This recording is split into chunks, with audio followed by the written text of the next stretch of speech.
Zo, goedemorgen allemaal. Van harte welkom in de breakout sessie over digitale landbouw in Frankrijk.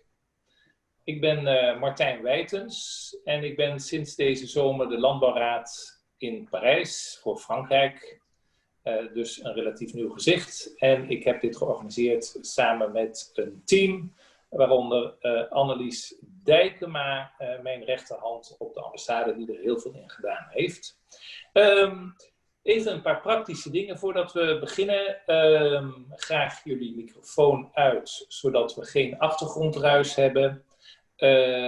Jullie scherm kan uit als jullie niet willen dat jullie gezien worden in de video die er gemaakt wordt. Er wordt een video gemaakt, zodat achteraf anderen dit ook weer kunnen zien. Als jullie erop prijs stellen om niet zichtbaar te zijn, kun je je camera uitzetten. Als je vragen hebt, stel die in Challenge, in de app. Die zullen wij behandelen gaandeweg de 2 presentaties. We hebben vandaag een programma met 2 presentaties. De eerste presentatie wordt gegeven door Marie-Cécile Damave van de denktank Agridé, een bekende Franse denktank op landbouwgebied. Zij heeft een rapport geschreven in opdracht van onze ambassade over digitalisering in de landbouw in Frankrijk. Een rapport dat ook na deze seminar beschikbaar zal zijn. En zij heeft dus de stand van zaken op een rij gezet en kan ons alles vertellen over de situatie op dit moment. Na Marie-Cécile Damave krijgen we een presentatie van Jérôme Bricaire van InVivo. InVivo is een unie van coöperaties op landbouwgebied. Een hele belangrijke in Frankrijk. En zij doen erg veel op het gebied van digitalisering en ook op het gebied van internationaal. Daarna zullen wij nog tijd hebben voor vragen en discussie. Maar u kunt uw vragen ook al stellen via de app tijdens de presentaties. Wij zullen kijken of we tussentijds ook nog een paar keer pauzeren om wat vragen te beantwoorden. Dus ik ga nu het woord geven aan onze eerste spreker. Marie-Cécile, welcome here in this surrounding of Dutch people. I'm sure you have worked with them before. Marie-Cécile, I would like to give you the floor to give your presentation on digitalization in French agriculture. The floor is yours. Thank you very much, Martin, for this kind introduction. I'm very happy to be here with you today. It's an honor for me to be here. I'm sorry I don't speak Dutch and I don't understand Dutch, so I'm going to make this presentation in English. My name is Marie-Cécile Damave. I'm the Head of Innovation and International Affairs in the think tank Agridé, based in Paris. It's a French think tank, and we have worked quite extensively on digital agriculture and this sort of digital transition that French agriculture is going through right now.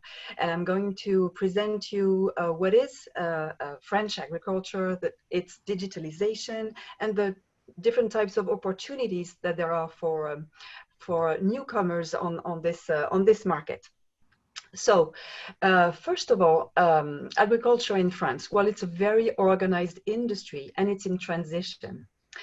Very organized. Why? Because the public and the private stakeholders in this in agriculture are very organized. There are numerous across the supply chain. Food and non-food actually. The Ministry of Agriculture is pretty powerful. Its #1 priority is the agroecology, how to help farmers transition in this agroecological transition for agriculture, meaning a more environmentally sustainable and also profitable at the same time. We have raising societal concerns, like in many other countries, and I'm sure in the Netherlands it's the same, with environmental and health concerns that are very important. And also a shrinking farming population. That means that profitability is really important for French farmers, and trust, this word is in red here, trust is very important, how to build trust between producers and consumers. So of course, digital instruments are very helpful to meet these various goals. Digitalization is really going on in communication in the French farming community. It's important to communicate to build this trust and these new bonds between farmers and consumers, but also at the stage of farming production and at the stage of farming processing and distribution. So something that is very important for you to understand is that the data, there's quite a lot of data concerns by the French farming community on who does what with their data, who's the owner, what's going on, where does they go, all these data, and what is made from them, and what do farmers have in return when they share their data for data processing and new digital instruments. So that's why there's a platform, that's digital platform API Agro, that has been put together so that the farming community can exchange their data. And Data Agri, you see this label here, it's a sort of label that is put together so that consent is really clear, and farmers' consent to share their data is really clear, clarified with the tech providers. So the digitalization of farm production is a reality sometimes and is still at a potential stage for other uses. So overall farm management, yes, farmers do use quite a lot these software to help them managing their farm operations. Precision farming has a number of applications. It is a reality. Sometimes there's you will see on the next slides, there's a number of startups that are working on precision farming, but it still needs to be expanded. Vertical farming, urban farming, there are also quite a lot of initiatives, but it's not mainstream yet, and there's still a lot to do there. Carbon farming is, I think, the sort of holy grail, especially carbon farming that gives back some money for farmers. And smart contracts are still at an early stage right now. So as I said earlier, traceability across the food chain is really developing. There's a number of initiatives, how to trace from upstream to downstream, from the farm to the fork, or from the fork to the farm, giving some information and reassurance to consumers about how their food was produced, especially using the blockchain technology. So what's the French farmers' use of digital instruments? So sorry about this. This date, 2015, is a little old right now. You have a list of percentages of farmers' uses of digital tools. These data will be updated pretty soon in the next census for agriculture that is going on actually right now, and we'll have the next data probably in late 2021. Of course, these numbers are moving pretty fast in this sector, so I expect these numbers to be much higher soon. And on the right side of this slide, you have a few data about how many robots are actually in use right now in France. So you see, it's only 10,000 robots in agriculture that are being used and commercialized in France right now. That's all. It's not that much. And the bulk of them is for milking robots, actually 8,000. So Annelies, do we already have some questions from the audience? If not, I will just... Well, there is one question, and you can see whether you want to deal with it now or later. There was a question about the role of the ministry. You said the ministry is powerful, and I think it would be good to have a few words about what their role is then, but you can see whether you want to tackle it now or later. Yes, the Ministry of Agriculture is influential. It drives actually, it gives some impulse to the way that French agriculture is changing. I was talking of this transition. So we're talking about many transitions right now. The digital transition, the energy transition, the agroecological transition, all these actually converge to at the same time, a more competitive agriculture and a more environmental friendly agriculture. So it means it's all about, you know, many things. Food waste, for example, that has to be managed better. It's about changing the ways that mainstream agriculture is done. It's not only about organic. There's a lot of um, incentives promoting organic agriculture in France. It's definitely a big market, but also mainstream conventional agriculture that is making a lot of progress to be more environmental friendly, to use water less and in a more optimal way than before, etc. You name it. There's a number of incentives and experiments that are made to help farmers change their practices in these directions. Okay, thank you. So if we move on to what kind of innovation environment there is in AgTech in France. Well, this slide is almost impossible to read, and that was the purpose of my showing it in this presentation, is just to give you an idea of how dense the AgTech startup environment is in France. So there are a lot of people. Although it's a very organized sector, agriculture is also eager to attract innovators, as you can see here, from upstream to downstream in many different directions.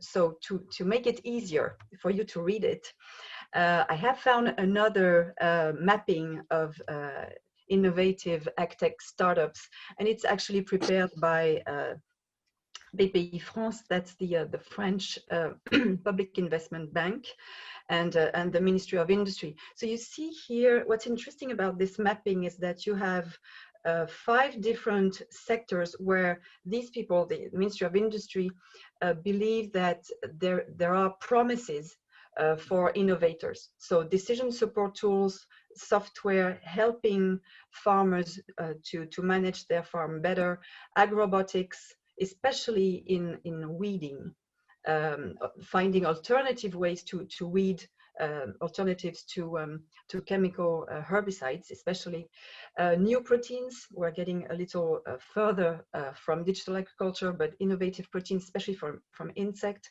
biocontrol, so any bio-based biostimulants, biocontrol. This is really promising. And the last one is plant and animal breeding with modern technologies.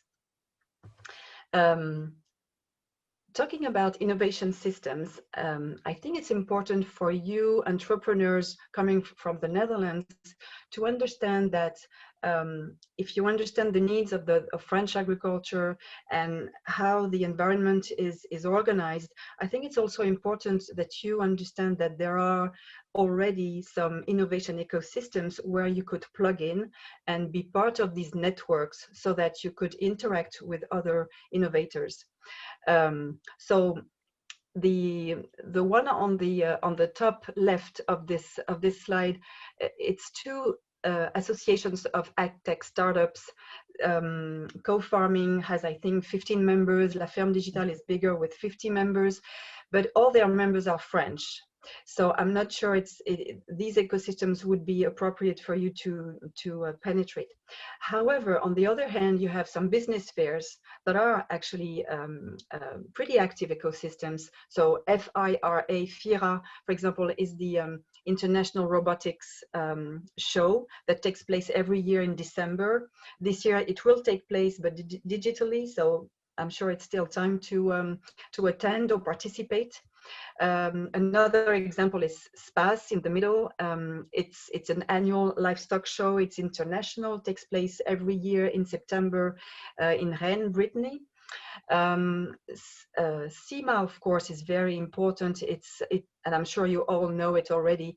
It's the International Ag Machinery Show, and it takes place every other year.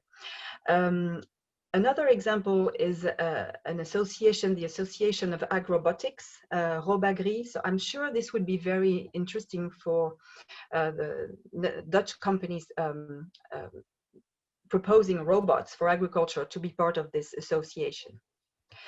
Okay, Marie-Cécile, just talking about robotics. Yes. There was one question from Bas Aldering. You spoke about the number of robots, and he asked, where does the number of robots come from, and what is considered a robot? So that was a little question for clarification.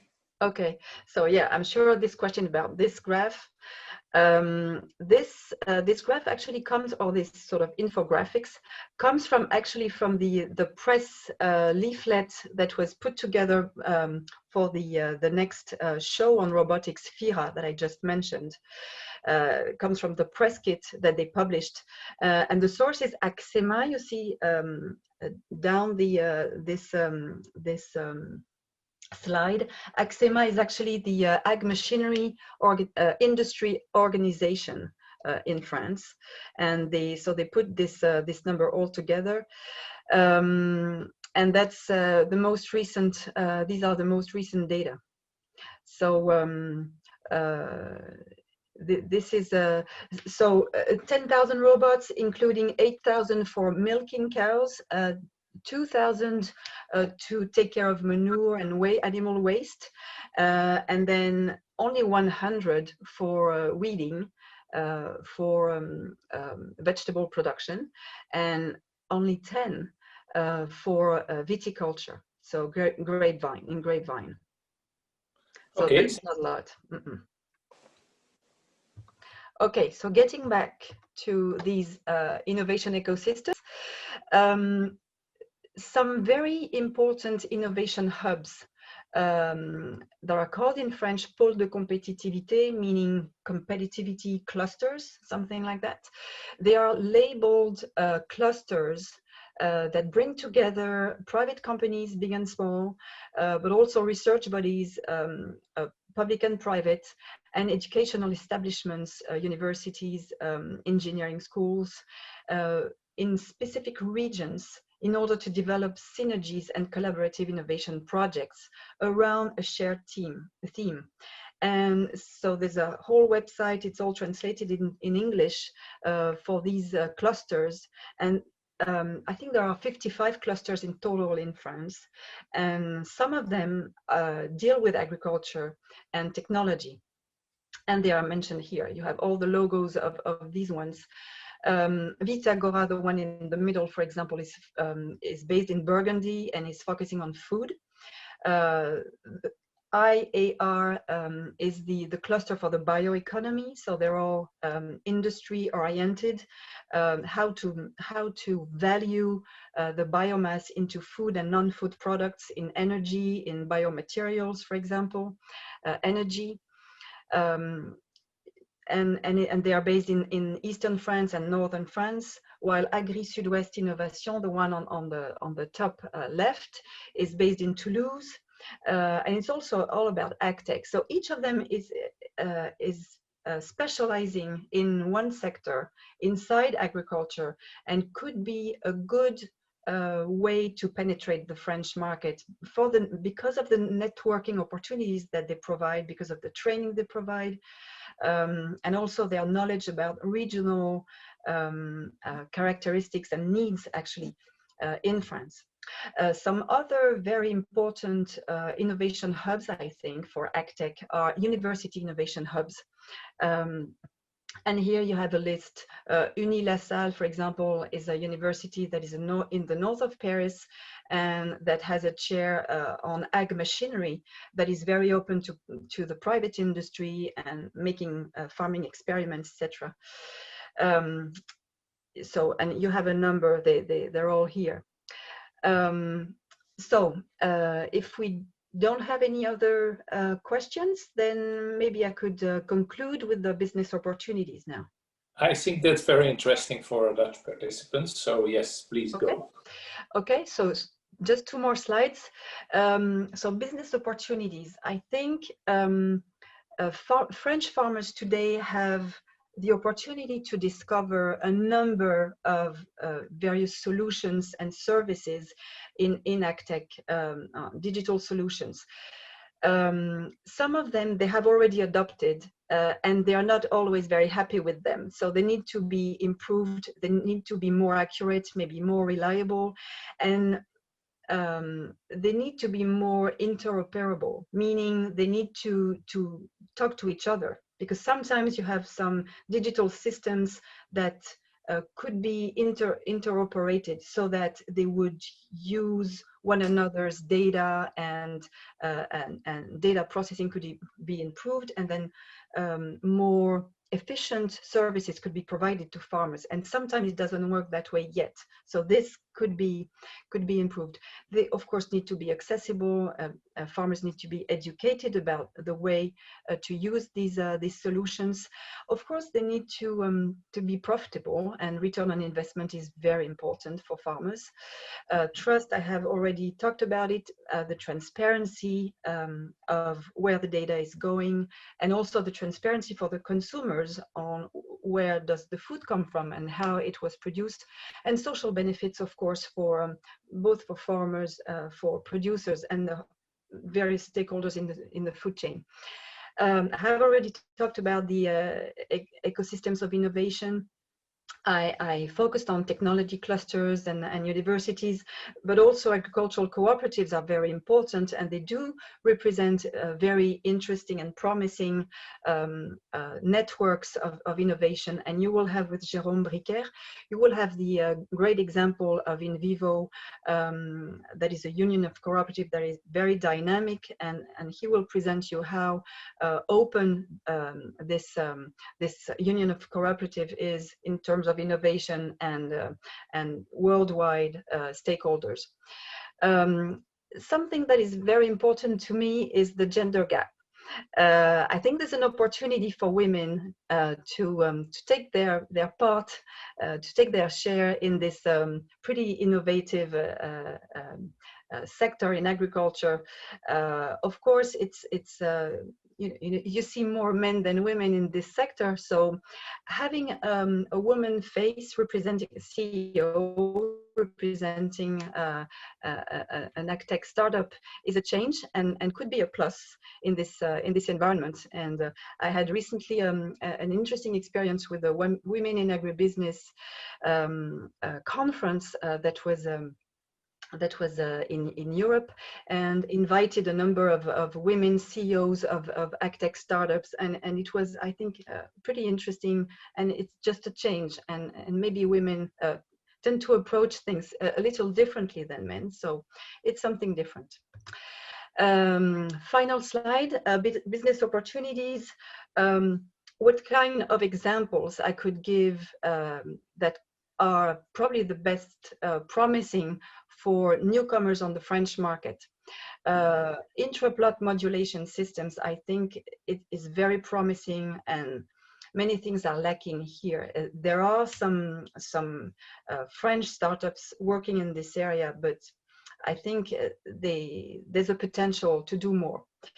Animal health and welfare, I haven't talked much about it yet, but it's something that is growing among consumers' demands, and also some voluntary labeling are being developed to indicate animal welfare to consumers at the consumer level. So there is definitely some potential here as well. Weed management, we already talked about it, especially with robots and mechanical or electricity to weed the fields. Carbon sequestration, of course, this is the carbon farming discussion we had before, and this is definitely a very promising objective, but not only for France, of course. It's a more global objective. Vertical farming, climate controlled farming is definitely a very promising area as well. You know, it's a way to make farming closer to consumption and consumers, and I'm sure it will expand in the next years. And of course, e-commerce platforms, they've been pretty flourishing, especially in these lockdown times that we have experienced this year, and this COVID-19 impact has really accelerated the digitalization of agriculture. So a lot of very promising fields, I think, for digital agriculture, and certainly for Dutch innovators in France. Thank you very much. Okay, thank you very much. I have here a question coming from Hugo Ben Green, and the question is, what are your thoughts on agriculture de conservation in France? Do you see it as a new trend for farmers and growers? Mm-hmm. Yes, conservation agriculture is a reality. I don't remember how many farmers do it, but it's a minority, but it's getting a more and more vocal minority, because it's a long-term process. When you start conservation agriculture, you need to do it for many years before you have some results, but it's definitely promising, and I think it's part of the carbon farming that I was mentioning, because they do carbon sequestration, and they are part of the 4 per 1,000 initiative storing carbon in soil, and they are actually they could get mainstream in the next years, because I think they were doing agroecology before this agroecology became the #1 priority of the Ministry of Agriculture. Okay, a #1 priority of agriculture. Yes. So this might be very promising. It might become big, if I understand you well. Yeah. Okay, thank you. And then there's a question from Bas Aldering. What do you consider intra-plot modulation? So that's a question for clarification. Yes, intra-plot modulation is, you have right now, most of the farm management software reasoning is at the level of one plot. There are several plots on one farm, and it's at the plot level. But inside each plot, you have variability of the soil composition, and the needs that are inside one plot vary from one place to another, meaning, for example, the humidity, the composition, the soil composition is different, the acidity is different, and the physical structure of the soil is different, meaning that the density of seeding, for example, can be modulated to adjust to that, and also the fertilizer input, and also for example, the fungicide input could be modulated inside each plot to adjust to the structure. Great. Thank you very much, Marie-Cécile. Your report will be available for people interested. The participants to this workshop will receive it anyway. Your report is describing, in fact, the landscape of digitalization in France. It can be very helpful, I guess, for people that want to become active in digitalization in France. And one of your main takeaway messages is it can be very helpful to join forces with existing ecosystems, existing organizations, etc. Thank you very much once more, and we'll move now to Jérôme Briquer, who is actually active in one of these organizations, being in vivo. So, Jérôme, please, the floor is yours. Yes, thank you, Martin, and thank you for the analyst as well for the opportunity of being here today. Hi, everyone. So, my name is Jérôme Briquer. I'm working in innovation at InVivo for now 2 years, and more especially at a program that is called InVivo Quest, and we will have the opportunity to briefly introduce you to what we are doing there. Maybe a few figures first about my organization. So InVivo is a union of cooperatives, which is quite specific to France. Actually, there are some common examples shared in Austria or Germany with the Lagerhaus. If you are familiar with RWA or BayWa, I don't know if you have the same profile in Netherlands with Royal Agri-Firm or for farmers, or if they are more traditional cooperative. I will need to double check on that. But basically, InVivo take its roots post World War II, when farmers had a need to both mutualize the harvest in terms of trading and export, and mutualize the purchasing power to purchase machinery, agricultural inputs, etc. And from the merger of these two activities in 2001 was actually created InVivo. And that you can see on this slide, the three union activities that we still have and that we still provide to the more than 200 French cooperatives that we have as adherents.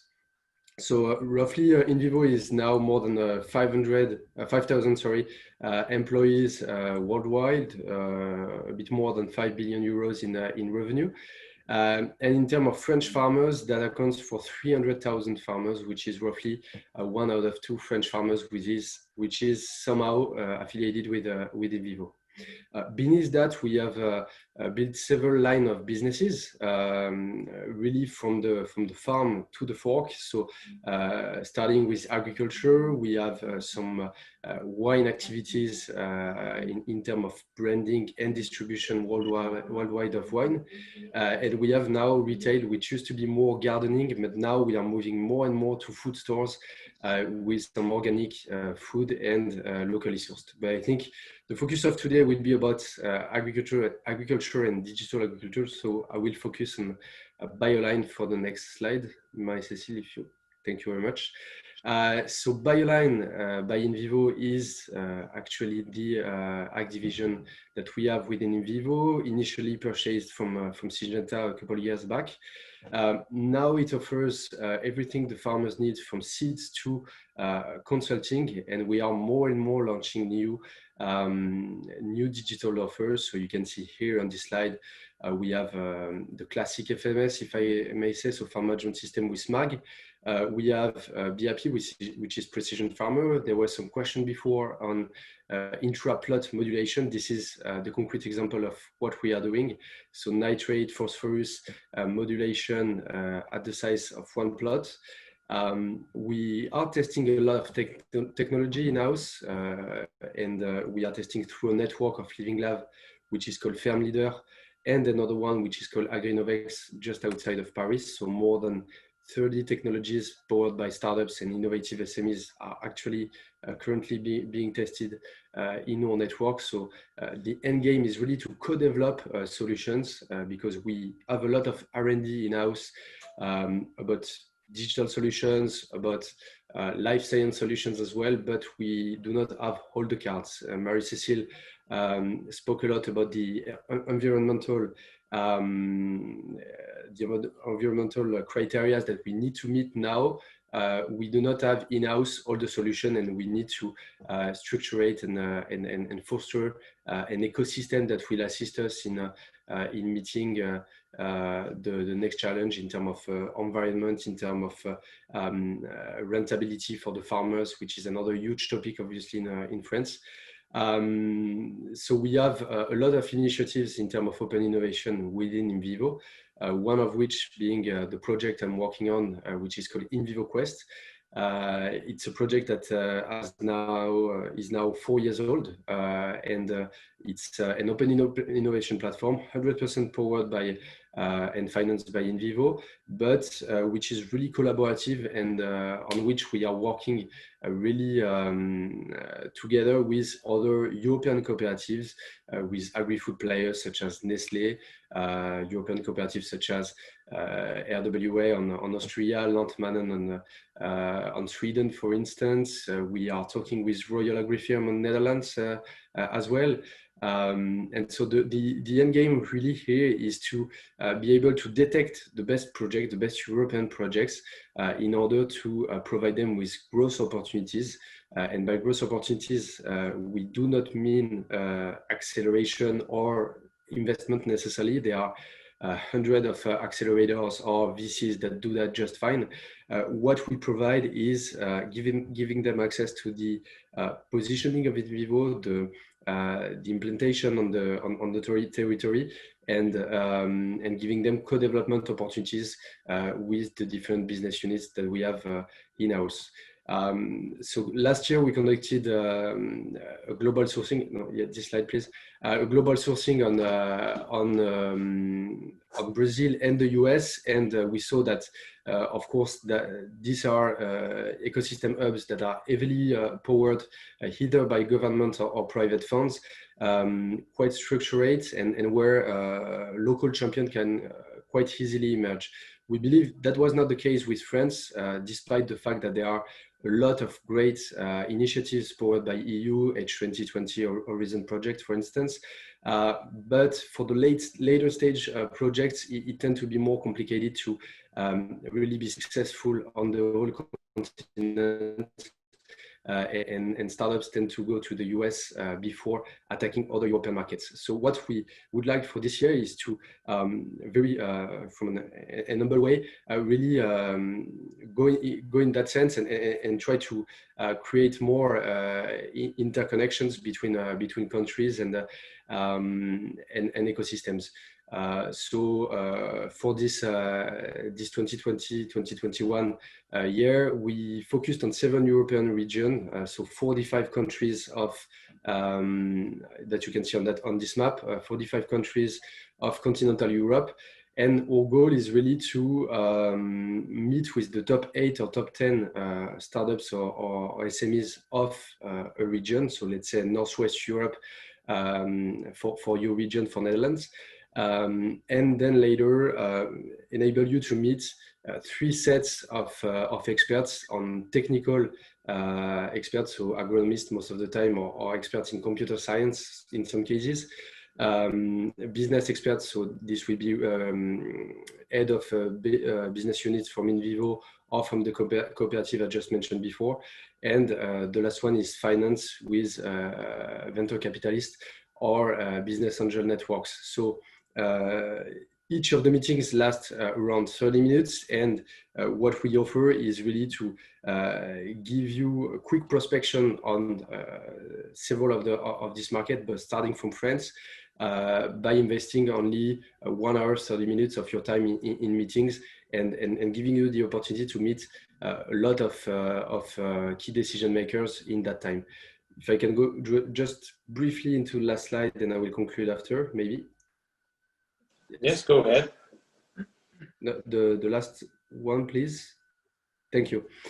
So as I was mentioning before, we are working really actively with startups, French startups, but of course startups that are European or that would be from America or other continents as well. And there are several internal resources that we can mobilize for each project, depending on the subsector of the technology.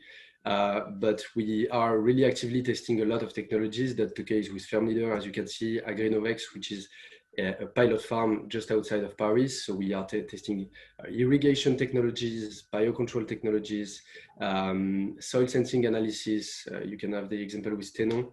Of course, quality control of grains and storage and the storage of these grains as well. And there are several responses that we can give according to the level of maturity of the projects, and that can go to testing, a co-development, a partnership in terms of distribution directly with BioLine. And we can, of course, give access to investment because we are limited partners in the venture capital, Scapagro, French Food Capital, and heavily connected with a lot of French VCs, Swiss VCs, British VCs as well. So there's a lot of opportunities that you can have by taking part into in vivo quest, and I think it could be interesting to have a strong representation of Dutch startups in our Northwest selection that will take place from the 15th to 17th of December. Next slide. So you have here, if you are interested, the link if you want to take a look at what In Vivo Quest is actually doing. You have my contact and Fabrice, which I'm working with on this program contact. If you're not sure, whereas you can be a fit for this program, do not hesitate to drop a quick email. I'd be happy to have a chat with some of you. But basically, quick take on this very brief presentation. In Vivo is working a lot with external players, and we are actually working on structuring a European ecosystem of innovation, and so we source projects from precision farming, robotics, more life science projects as well, but also food projects. So if you have any of that focus and a desire to prospect in France through In Vivo, that could be a quick way to do so and to test the market really at a minimum cost and with the minimum time invested in that. Thank you, Jérôme. Thank you very much. And then I have the question for you that you could maybe expect after this. Martinez Sauerbach is asking you, did Dutch startups already apply or join this platform? So do you already have some links with Dutch companies, and what type of companies? Yes, so good questions. Yeah, of course, we are already connected to some Dutch startups in robotics, especially. We are looking now. We are actually in the phase of recruiting startups for this 3 days, so the 3-morning event that will take place mid-December. But the more we are, the better it will be. So we are looking to get a lot more applications and contacts by Dutch startups in the fields that I mentioned. So we know that you have a strong know-how in terms of greenhouse, in terms of irrigation, in terms of pest and disease control. So we are looking heavily on making connection with you, and we are really open to discussion with more startups. Vertical farming, for example? So vertical farming, I wouldn't say it's a top priority. We used to investigate a lot of vertical farming through a business unit that we had, which was called In Vivo Food and Tech, actually. For now, yeah, I would say, of course, we believe that in the future that could play a role into feeding a growing population. Yeah, we could be interested in having some hydroponic and controlled climate companies. We know it's a strong know-how of your country. However, now we do not have some operational projects including vertical farming, so I'd rather be 100% honest with you and say forward on that. Okay, thank you very much, Jérôme Bricaire and Marie-Cécile Damave. I'm afraid we are coming to an end. Beste mensen, hartelijk bedankt voor jullie deelname aan deze workshop over digitale landbouw in Frankrijk. Er valt nog veel meer over te zeggen. Ik denk dat het rapport dat gaat verschijnen jullie aanknopingspunten biedt om verdere contacten te leggen, verdere vragen te stellen. En vergeet niet dat wij vanuit de ambassade in Parijs jullie ook kunnen helpen daar waar er vragen zijn. Hartelijk bedankt. Ook hartelijk bedankt aan Annelies Dijkema, aan RVO en aan alle andere organisatoren. En hiermee komen we aan het einde van onze workshop over digitalisering in Frankrijk. Dank u wel.